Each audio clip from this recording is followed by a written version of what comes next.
Bienvenidos a una nueva inversión. Esta vez nos sumergimos en el mundo del aprendizaje. Un mundo fascinante. Y complejo, ¿verdad? Por eso, hoy vamos a explorar el libro Cómo aprendemos, de Héctor Ruiz Martín. Un libro que nos ayuda a comprender cómo funciona nuestra mente cuando aprendemos. Basado en la ciencia, a la de mitos. Acompáñenos en esta inmersión profunda. Desentrañemos juntos los secretos del aprendizaje. A veces creemos saber cómo aprendemos, basándonos en nuestra propia experiencia. Pero cuidado, nuestras experiencias pueden estar influenciadas por sesgos cognitivos. Esos sesgos pueden distorsionar nuestra percepción de la realidad. Exacto. Por ejemplo, podemos pensar que un método de enseñanza es efectivo solo porque nos funcionó a nosotros. Sin considerar otros factores que pudieron influir en nuestro aprendizaje. Ruiz Martín nos invita a ir más allá de la experiencia personal. A utilizar el método científico para comprender el aprendizaje de forma objetiva. A desmitificar nuestras creencias sobre cómo aprendemos. Y uno de los primeros mitos que Ruiz Martín desmonta es el de la memoria como un almacén único. La memoria es mucho más compleja que eso. En realidad tenemos varios sistemas de memoria que interactúan entre sí. El libro se centra en la memoria a largo plazo, donde reside la información que perdura. Y dentro de la memoria a largo plazo, Ruiz Martín distingue entre memoria explícita e implícita. La memoria explícita es la que usamos para recordar información de forma consciente. Como fechas, nombres o conceptos. Exacto, mientras que la memoria implícita opera de forma inconsciente. Es la que nos permite, por ejemplo, andar en bicicleta sin pensar en cada movimiento. O tocar un instrumento musical, conducir un coche o realizar cualquier actividad que hayamos automatizado. Es fascinante cómo nuestro cerebro almacena y recupera la información. Para ilustrar la diferencia entre memoria explícita e implícita, Ruiz Martín nos presenta el caso de Henry Moleson. Un paciente que, tras una cirugía, perdió la capacidad de formar nuevos recuerdos explícitos. Pero a pesar de eso, Henry sí podía aprender nuevas habilidades. Demostrando que la memoria implícita juega un papel crucial en el aprendizaje. Es un caso que nos muestra la complejidad del cerebro humano. Y que nos invita a reflexionar sobre cómo diferentes sistemas de memoria interactúan para que podamos aprender. Y esto nos lleva a otro punto clave del libro, el aprendizaje profundo. No se trata solo de memorizar datos, sino de comprenderlos y aplicarlos. Exactamente.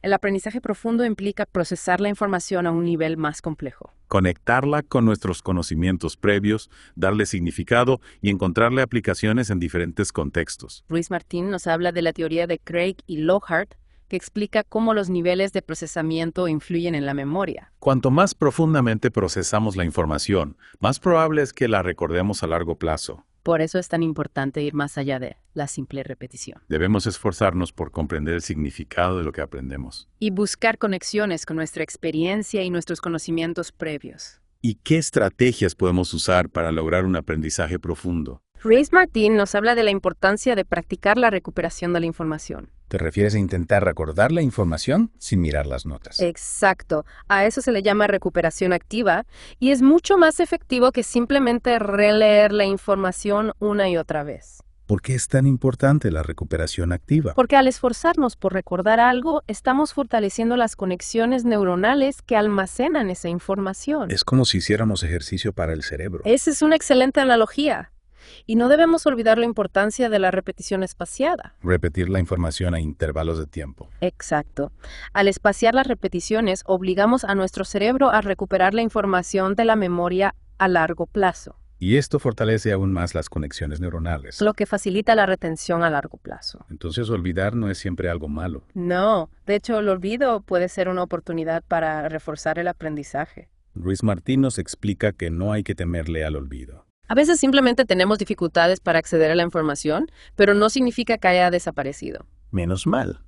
A veces me siento como si mi memoria fuera un colador. Lo importante es comprender que el olvido es parte del proceso de aprendizaje. Y que podemos usar estrategias como la recuperación activa y la repetición espaciada para combatirlo. Exacto. Y hablando de retos, Ruiz Martín también nos habla del cambio conceptual. ¿Qué significa eso? El cambio conceptual implica modificar nuestras ideas previas sobre el mundo. Para acomodar nueva información que no encaja con lo que ya sabemos. Es como si tuviéramos que desmontar un viejo edificio mental para construir uno nuevo. Con mejores cimientos. Precisamente.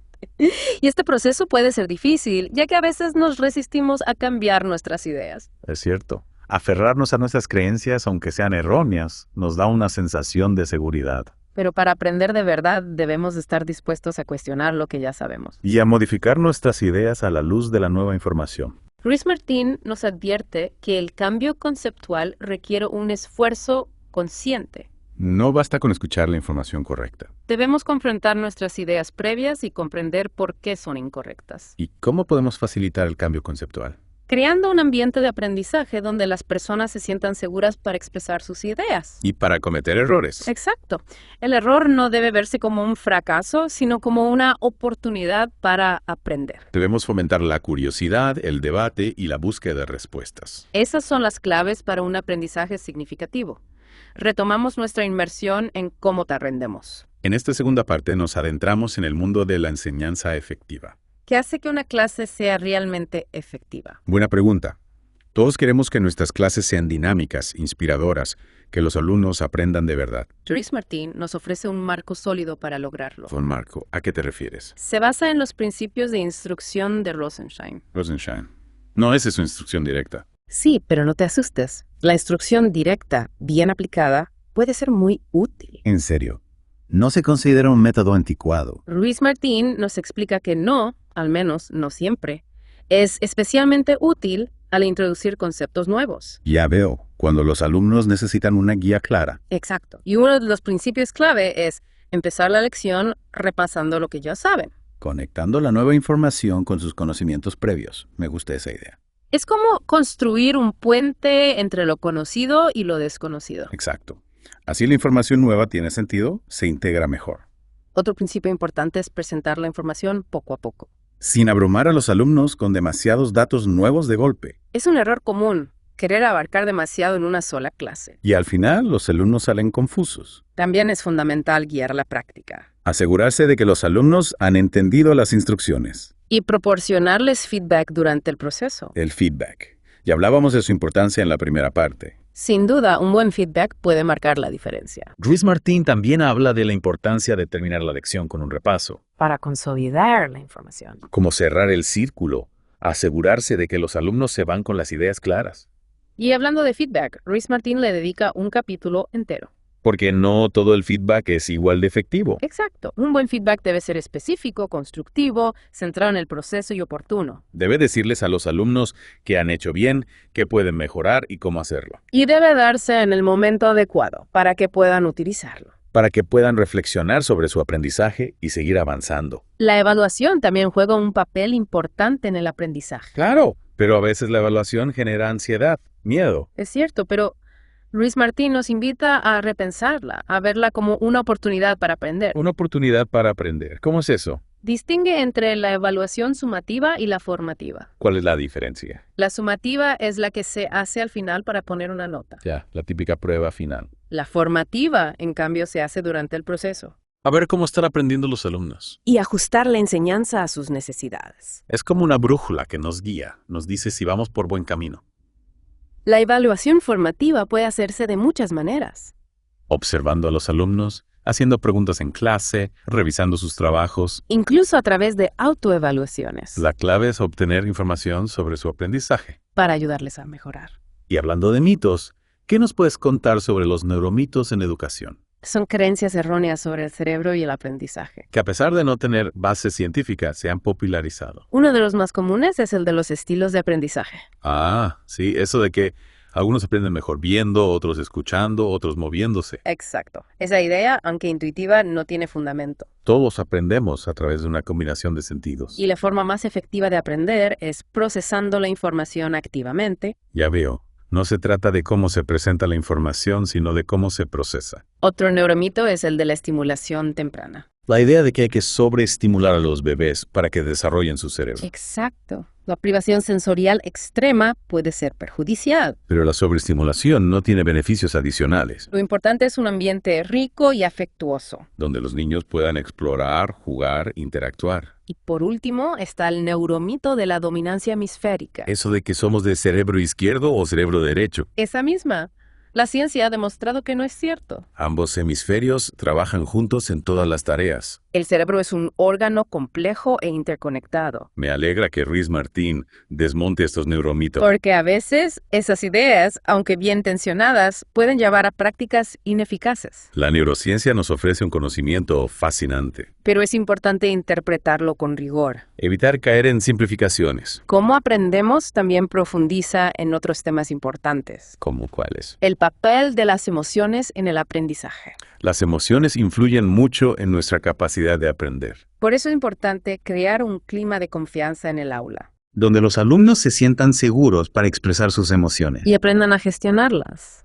¿Cómo podemos fomentar la autorregulación emocional? Enseñando técnicas de relajación, fomentando la expresión emocional asertiva. Creando un clima de respeto y tolerancia. Es decir, ayudando a los alumnos a desarrollar su inteligencia emocional. Para que puedan comprender y gestionar sus propias emociones. Y las de los demás. Ruiz Martín también habla de la resiliencia y el grit. Dos cualidades fundamentales para el éxito. La resiliencia nos permite afrontar la adversidad. Y el grit nos da la pasión y la perseverancia para alcanzar nuestras metas. ¿Cómo podemos fomentar estas cualidades en los alumnos? Creando un ambiente que valore el esfuerzo y la perseverancia. Enseñándoles a fijarse metas realistas. Y proporcionándoles apoyo y feedback constructivo. Es decir, ayudándoles a desarrollar una mentalidad de crecimiento. A creer en su capacidad de superar los desafíos. Y hablando de relaciones interpersonales, ¿qué papel juegan en el aula? Ruiz Martín destaca que el aprendizaje es un proceso social. No solo individual. Las relaciones que establecemos con los alumnos y las que ellos establecen entre sí influyen en su aprendizaje. Un ambiente positivo, donde se sientan seguros y respetados, es fundamental. Para crear ese ambiente debemos ser modelos de respeto. De empatía y escucha activa. Debemos ser emocionalmente inteligentes. Para crear un ambiente emocionalmente saludable. Ruiz Martín nos ofrece estrategias para promover la autorregulación emocional en el aula. Ya las hemos mencionado. Técnicas de relajación, expresión emocional asertiva. Y un clima de respeto y tolerancia. En lugar de ignorar las emociones, debemos enseñar a los alumnos a gestionarlas. A reconocerlas, comprenderlas y expresarlas de forma constructiva. Llegamos a la parte final de nuestra inmersión en cómo aprendemos. Hemos explorado la memoria, el aprendizaje profundo, la enseñanza efectiva, los neuromitos. ¿Qué nos queda como gran enseñanza de este viaje? Una de las ideas más importantes del libro es que el aprendizaje es para todos. No es un talento innato. Ni está reservado para unos pocos. A veces pensamos, es que yo no soy bueno para las matemáticas o no se me dan los idiomas. Pero eso no es cierto. Todos podemos aprender. Lo que pasa es que a veces no sabemos cómo. Ruiz Martín nos da las herramientas para convertirnos en mejores aprendices. Para comprender cómo funciona nuestra mente. ¿Qué factores influyen en el aprendizaje? Y qué estrategias podemos usar para aprender mejor. Como aprendemos nos anima a dejar atrás los mitos. A basarnos en la evidencia científica. Y a aplicar ese conocimiento a nuestra propia vida. Y no solo para aprender nosotros mismos. También para ayudar a otros a aprender. Ya sea como educadores, mentores, padres o amigos. Todos podemos ser agentes del aprendizaje. Me encanta esa idea. Y lo mejor de todo es que nunca es tarde para aprender. Nuestro cerebro es plástico. Capaz de cambiar y adaptarse a lo largo de la vida. Esa es una gran noticia. Nunca es tarde para aprender algo nuevo. Para desafiarnos a nosotros mismos. Para seguir creciendo. Ruiz Martín nos invita a abrazar la curiosidad. A no perder nunca las ganas de aprender. Y a disfrutar del proceso. Porque aprender no solo es útil. También es fascinante. Y gratificante. Como aprendemos, es un libro que nos abre las puertas a un mundo nuevo. El mundo del aprendizaje consciente, estratégico y efectivo. Les invitamos a seguir explorando este mundo. A seguir aprendiendo. Y a compartir lo que aprenden con los demás. Ha sido un placer compartir esta inmersión con ustedes. Hasta la próxima.